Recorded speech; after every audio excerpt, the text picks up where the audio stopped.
chén men rượu nồng nàn, bầu trời trong ánh mắt ngàn người vang câu hát dưới hoa muôn màu huy hoàng.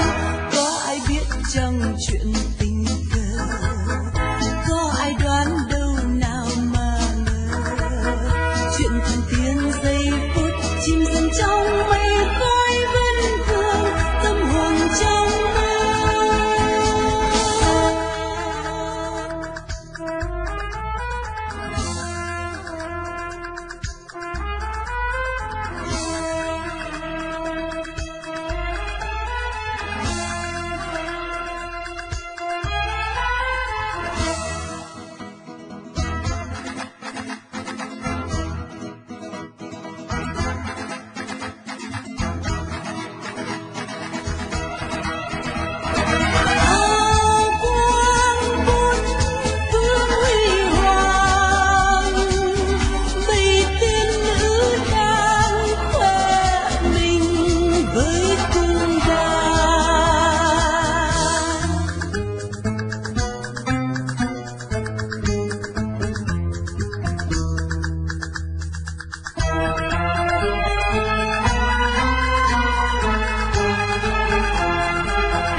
Chén men rượu nồng nàn, bầu trời trong ánh mắt ngàn người vang câu hát dưới hoa muôn màu huy hoàng.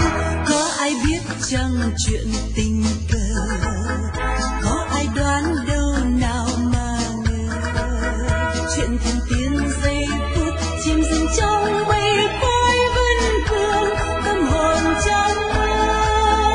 Chuyện thần tiên giây phút chìm dần trong